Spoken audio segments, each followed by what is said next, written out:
Hello friends, आप सभी का स्वागत है शिवानी आर्ट क्लासेस में। फ्रेंड्स, आज का ये वीडियो एनसीईआरटी चैप्टर 6 पार्ट 5 रहेगा। और जिसने भी चैनल को अभी तक सब्सक्राइब नहीं किया है, सब्सक्राइब कर ले, साथ ही बेल आइकन को भी प्रेस करें जिससे आने वाले लेटेस्ट वीडियो का नोटिफिकेशन मिलता रहे। और वीडियो अच्छा लगे तो वीडियो को लाइक करें, ज़्यादा से ज़्यादा शेयर करें, कमेंट बॉक्स में कमेंट करें। चलिए आज का वीडियो स्टार्ट करते हैं। आज हम महाबलीपुरम से पढ़ेंगे। इसके पहले तक का पार्ट कंप्लीट करा दिया गया है। अगर आपने पार्ट 1, 2, 3, 4 नहीं देखा है तो इसको आप चैनल पर जाके देख सकते हैं। साथ ही डिस्क्रिप्शन में भी लिंक दिया जाता है, वहाँ से भी आप देख सकते हैं। तो चलिए शुरू करते हैं। महाबलीपुरम, और ये सामने आपके महाबलीपुरम का ही इमेज दिया हुआ है। आगे हम बढ़ते हैं। यहाँ पर इस तरह से दिया हुआ है, तो इसको आप रोटेट कर सकते हैं, स्क्रीनशॉट लेके, और पढ़ सकते हैं। इसको हम आपको डिटेल थोड़ा सा पढ़ के बता देते हैं। महाबलीपुरम जो है पल्लव काल का एक महत्वपूर्ण पट्टनगर है और यहाँ पर अनेकों शैलकृत एवं स्वतंत्र खड़े मंदिरों का निर्माण हुआ है। और कब हुआ है? 7वीं से 8वीं शताब्दी में हुआ है। महाबलीपुरम का यह विशाल प्रतिमा फलक जो बना हुआ है, ये पैनल है जिसकी ऊंचाई है 15 मीटर एवं लंबाई है 30 मीटर। ऐसा विश्व भर में ये सबसे बड़ा और प्राचीनतम पैनल है। इसमें चट्टानों के मध्य एक प्राकृतिक दरार है जिसका उपयोग शिल्पियों द्वारा इतनी सुंदरता से किया गया है कि इस दरार से बहकर पानी नीचे कुंड में एकत्रित होता है। तो ये आप देख सकते हैं इमेज में, यहाँ पर ये पैनल दिखाया गया है बना हुआ। तो यहाँ पर जो पानी बहकर नीचे कुंड में एकत्रित होता जाता है। विशेषज्ञों ने इसे भिन्न तरीके से वर्णित किया है और कुछ लोगों का मानना है कि यह गंगा अवतरण का प्रकरण है, लेकिन कुछ इसे किरातार्जुनीयम की कथा से भी जोड़ते हैं, कुछ अर्जुन की तपस्या से जोड़ते हैं। तो किरातार्जुनीयम पल्लव काल में कवि भारवी की लोकप्रिय रचना थी। यहाँ पर आपके लिए इम्पॉर्टेंट पॉइंट है, इसका आप स्क्रीनशॉट ले सकते हैं। साथ ही चैप्टर कंप्लीट होने के बाद हम इसका PDF डाल देंगे टेलीग्राम चैनल पर, तो वहाँ से आप इसे डाउनलोड करके आसानी से पढ़ सकते हैं। बुक में इसी तरह से रोटेट दिया हुआ है, थोड़ी सी दिक्कत होगी इसको बताने में। तो यहाँ आप देख सकते हैं कि किरातार्जुनीयम पल्लव काल में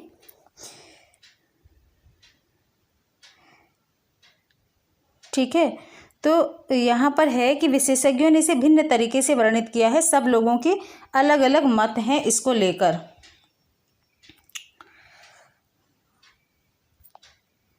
और किरातार्जुनीयम पल्लव काल में कवि भारवी की लोकप्रिय रचना थी। किरातार्जुनीयम जो थी यह पल्लव काल की थी और किसकी लोकप्रिय रचना थी? कवि भारवी की। ठीक है, भारवी की, कवि भारवी की ये लोकप्रिय रचना थी। जहाँ पर इम्पॉर्टेंट है हम लाइन कर देते हैं तो आपको आसानी होगी समझने में। और ये इम्पॉर्टेंट चीज़ें आप नोट भी करते चलेंगे तो आपको काफ़ी आसानी होगी।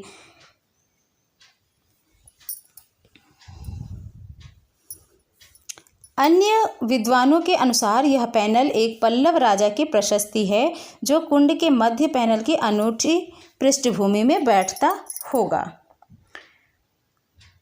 रिलीफ पैनल में एक मंदिर को महत्वपूर्ण स्थान दिया गया है जिसके सामने तपस्वी और श्रद्धालु बैठे हैं। इसके ऊपर एक टांग पर खड़े योगी का चित्रण भी है। इसके ऊपर जो पैनल बना हुआ है, इसके ऊपर एक खड़े हुए एक टांग पर खड़े योगी का चित्रण भी है जिसके हाथ सिर के ऊपर उठे हुए हैं, जिसे कुछ लोग भागीरथ एवं कुछ अर्जुन मानते हैं। तो यहाँ पर दिया गया है कि रिलीफ पैनल में एक मंदिर में महत्वपूर्ण स्थान दिया गया है जहाँ पर कि जिसके सामने तपस्वी और श्रद्धालु बैठे हैं और इसके ऊपर एक टांग पर खड़े योगी का चित्रण भी मिलता है जिसके हाथ सिर से ऊपर उठे हुए हैं, जिसके कुछ लोग इसे भागीरथ एवं अर्जुन मानते हैं। अर्जुन ने शिव से पाशुपत अस्त्र पाने के लिए तपस्या की थी, जबकि भागीरथ ने गंगा को पृथ्वी पर अवतरित करने के लिए इसके बगल में वरद मुद्रा में शिव को खड़ा दिखाया गया है। इस हाथ के नीचे खड़ा छोटा सा गण शक्तिशाली पाशुपत अस्त्र का मानवीकरण है। सभी चित्रित आकृतियों को कमनीय और सजीव गतिमान दिखाया गया है। व्यक्तियों के अतिरिक्त उड़ते हुए गंधर्वों, पशुओं और पक्षियों की भी आकृतियां यहाँ बनी हैं, जिनमें विशेष उल्लेखनीय है एक सजीव और सुघड़ हाथी और मंदिर के नीचे बना हिरण का जोड़ा। तो आप यहाँ पर देख सकते हैं, यहाँ पर हाथी दिखाया गया है तो यहाँ पर बताया गया है कि इसके नीचे हाथ के नीचे जो हाथ बना हुआ है, हाथ के नीचे खड़ा छोटा सा गण शक्तिशाली पाशुपत अस्त्र का मानवीकरण है और सभी चित्रित आकृतियों का कमनीय और सजीव गतिमान दिखाया गया है। व्यक्तियों के अतिरिक्त यहाँ पर उड़ते हुए गंधर्वों, पशुओं और पक्षियों की भी आकृतियाँ बनी हैं। तो यहाँ पर पशुओं, पक्षियों की भी आकृतियाँ बनी हुई हैं, जिनमें विशेष उल्लेखनीय है सजीव और सुघड़ हाथी, जो कि यहाँ पर आपका बना हुआ है। आप देख सकते हैं इस इमेज में यहाँ पर एक हाथी बना हुआ है। तो मंदिर के नीचे बना हिरण का जोड़ा भी है। तो मंदिर के नीचे यहाँ पर हिरण का जोड़ा भी है। इनमें सबसे हास्यास्पद चित्रण एक बिल्ली का है, जो भागीरथ अथवा अर्जुन की नकल करते हुए अपने पीछे के पंजों पर खड़ी होकर आगे के पंजों को हवा में उठाए हुए है। ध्यान से देखने पर पता चलता है कि यह बिल्ली चूहों से घिरी हुई है। और यहाँ आप देख सकते हैं कि किस तरह से यहाँ पर तपस्या करते हुए दिखाया गया है, एक पैर पर खड़े हुए दिखाया गया है। तो बहुत ही अच्छा यहाँ पर चित्रण है, यानी कि आकृतियाँ उकेरी गई हैं। और यह कलाकार द्वारा भागीरथ अथवा अर्जुन के कठोर तप का सांकेतिक चित्रण है। यहाँ पर भागीरथ और अर्जुन के कठोर तपस्या का संकेत चित्रण मिलता है। अपने आसपास की स्थिति से विचलित हुए बिना स्थिर जो खड़ी हैं। तो आप इस चित्र को भी देख सकते हैं। आगे हम बढ़ते हैं फिर नेक्स्ट पेज पे। अब यहाँ पर आपको दिखाया गया है कैलाश पर्वत को हिलाते हुए रावण। ये चित्र बहुत बार एग्जाम में पूछा भी गया है कई बार कि कैलाश पर्वत को हिलाते हुए रावण कहाँ पर बना हुआ है। तो अब इसके विषय में हम आगे पढ़ते हैं। ये आपका जो बना हुआ है एलोरा की गुफा में है, कैलाश पर्वत को हिलाते हुए रावण। ठीक है, एलोरा वाला जब आप पढ़ेंगे, एलोरा की गुफा के विषय में हमने डिटेल में पढ़ाया है, वहाँ पर भी इसका वर्णन किया है। तो जैसा कि यहाँ पर दिया है, कैलाश पर्वत को हिलाते हुए रावण को एलोरा की गुफा में कई बार चित्रित किया गया है। इनमें सबसे उल्लेखनीय आकृति एलोरा की गुफा संख्या 16 के कैलाशनाथ मंदिर की बाईं दीवार पर प्रस्तुत है। इतना डिटेल में कहीं भी नहीं मिलता है, इसलिए हमने ये 11 की बुक आपको पढ़ाना उचित समझा। और इसके बाद हम 12 की भी NCERT लेकर आपके सामने प्रस्तुत करेंगे। तो यहाँ पर बताया गया है कि कैलाश पर्वत को हिलाते हुए रावण को एलोरा की गुफा में कई बार चित्रित किया गया है, लेकिन सबसे उल्लेखनीय आकृति जो है वो एलोरा की गुफा संख्या 16 के कैलाशनाथ मंदिर की बाईं दीवार पर प्रस्तुत है। यह आकृति 8वीं शताब्दी में बनाई गई थी। कब बनाई गई थी? 8वीं शताब्दी में। यह एक विशाल प्रतिमा है जिसे भारतीय मूर्तिकला में एक प्रतिमान के रूप में माना गया है। इसमें रावण को कैलाश पर्वत को हिलाते हुए दिखाया गया है। और ये क्वेश्चन सभी आर्ट के एग्ज़ामों में कई बार पूछा गया है, DSSB में पूछा गया है, बहुत बार आया हुआ है। जिस पर शिव और पार्वती लोगों के साथ विराजमान है। इसके चित्र संयोजन को कई भागों में चित्रित किया गया है। इसके निचले भाग में रावण को अपने अनेक हाथों से कैलाश पर्वत को आसानी से हिलाते हुए दिखाया गया है। बहुत ही सुंदर दृश्य है ये। बहुत से हाथी को गहराई पूर्वक उकेरने से त्रिआयामी प्रभाव यहाँ पर उत्पन्न करते हैं। रावण का शरीर कोणात्मक दिखाया गया है और वह अपनी एक टांग के भीतर की ओर धकेल रहा है। तो जैसा कि आप देख रहे होंगे, इतना आपने भी पढ़ा होगा कि इस तरह से डिटेल में कहीं भी नहीं मिलता है। उसके हाथ रावण की आकृति द्वारा निर्मित भीतरी कक्ष में बाहर की ओर फैले हुए दिखाए गए हैं। ऊपर का आधा हिस्सा 3 श्रेणियों में विभाजित है। मध्य भाग में शिव और पार्वती की आकृति बनी हुई है। कैलाश पर्वत की कपकपी से डरकर पार्वती शंकर से सटी हुई दिखाई गई हैं। यहाँ एक बार आपको फिर से हम दिखा देते हैं इस चित्र को, रावण को कैलाश पर्वत को हिलाते हुए। तो देख सकते हैं आप। चलिए आगे बढ़ते हैं।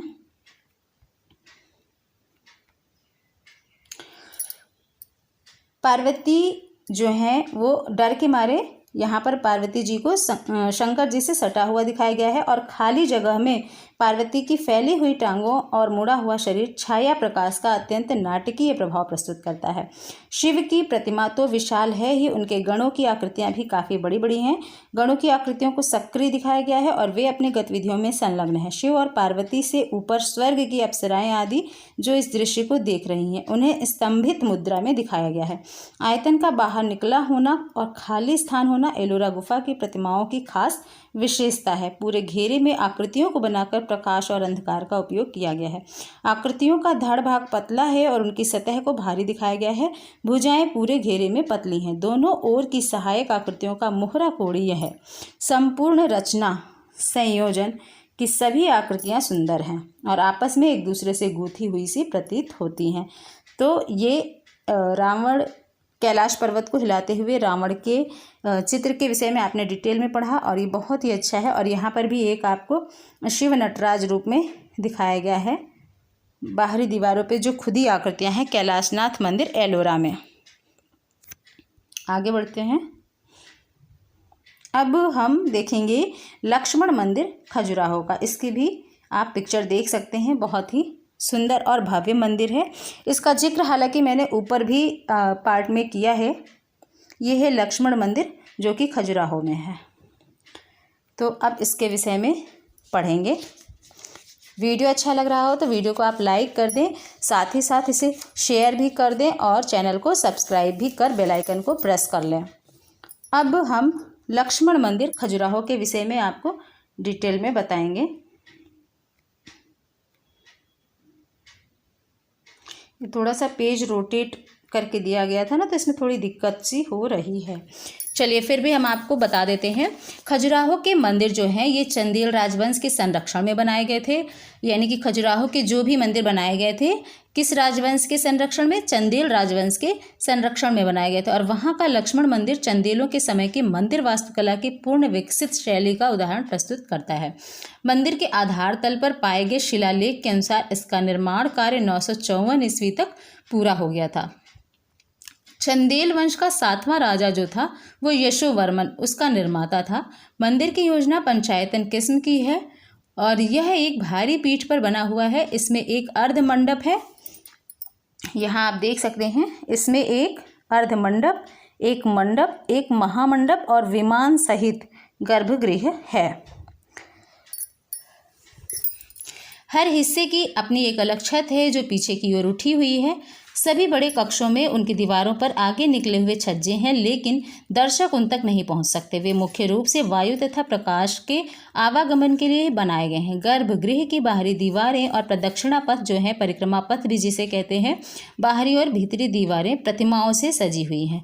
गर्भगृह पर बना शिखर बहुत ऊंचा है। यह देखना बहुत ही दिलचस्प है कि गर्भगृह के चारों ओर एक प्रदक्षिणा पथ रखा गया है जो बाहरी दीवारों से ढका है और ये बाहरी दीवारें अनेक देवी देवताओं की प्रतिमाओं का कामोद्दीप आकृतियों से सुसज्जित हैं।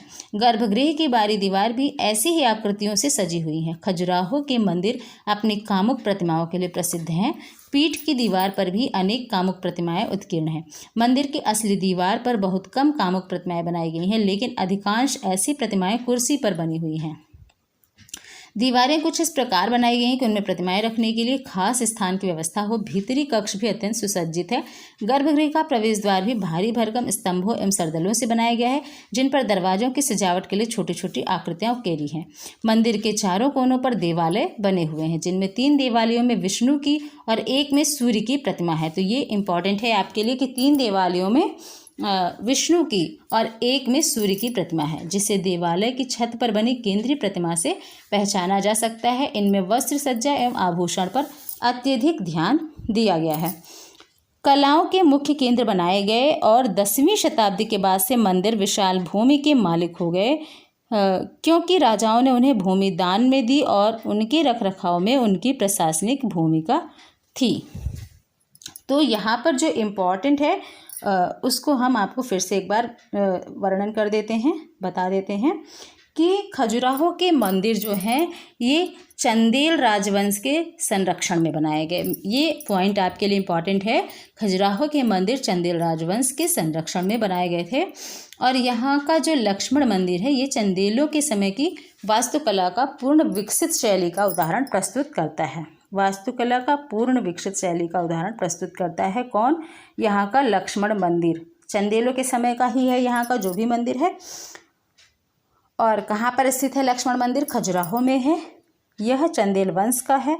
और वास्तुकला की पूर्ण विकसित शैली का उदाहरण कहाँ मिलता है? लक्ष्मण मंदिर में। मंदिर के आधार तल पर पाए गए शिलालेख के अनुसार इसका निर्माण कार्य जो है वो 954 ईस्वी है। इसका निर्माण कार्य 954 ईस्वी तक ये पूरा हो गया था। और चंदेल वंश का ये 7वां राजा कौन था? यशोवर्मन, यही इसका निर्माता था। चंदेल वंश का 7वां राजा यशोवर्मन इस मंदिर का निर्माता था। मंदिर की योजना की बात की जाए, ये किस शैली में निर्मित है? तो ये पंचायतन किस्म की शैली में निर्मित है। यहाँ पर यह मंदिर एक भारी पीठ पर बना है और इसमें एक अर्ध मंडप, एक मंडप और एक महामंडप और विमान सहित गर्भगृह है। ठीक है, जो कि एक अलग अलग छत है और पीछे की ओर उठी हुई है। तो यहाँ पर आपके लिए इम्पोर्टेंट जो है यही इतना है जहाँ से क्वेश्चन पूछे जा सकते हैं। तो आगे बढ़ते हैं। आगे यहाँ पर अब ये चैप्टर यहाँ पर कंप्लीट हो जाता है। परियोजना कार्य में दिया है कि अपने नगर के भीतर या आसपास किसी मंदिर या मठ का पता, ये सब आपके काम का नहीं है। आपको बस उतना ही जानना जरूरी है जितना आपके एग्ज़ाम में पूछा जा सकता है। तो आज ये चैप्टर 6 यहाँ पर कंप्लीट होता है। उम्मीद है आज का वीडियो आप सभी को अच्छा लगा होगा। वीडियो को लाइक करें, ज़्यादा से ज़्यादा शेयर करें और कमेंट बॉक्स में कमेंट करें। अपनी प्रिपरेशन करते रहिए। साथ ही आपको इसी तरह से एनसीईआरटी की वीडियो, इसके बाद आपको क्वेश्चन भी करवाए जाएंगे, प्रैक्टिस सेट करवाए जाएंगे, जो कि आपके एग्ज़ाम में आए हुए क्वेश्चन होंगे और उससे आप अपनी तैयारी आसानी से और भी अच्छी तरह कर पाएंगे। इसके साथ ही आपका संडे को लाइव टेस्ट कह सकते हैं उसे, या फिर लाइव प्रैक्टिस सेट हो सकता है। तो जो भी होगा क्वेश्चन वहाँ पे आपको करवाए जाएंगे और वो सभी क्वेश्चन प्रीवियस ईयर होंगे। तो आप लोग संडे को 5 बजे भी ज़रूर जुड़ें शिवानी आर्ट क्लासेस से। वहाँ आपको बहुत बेनिफिट मिलेगा उसके माध्यम से, और आप अपनी प्रिपरेशन भी करते रहिए। चलिए मिलते हैं नेक्स्ट वीडियो में, तब तक के लिए take care and bye bye.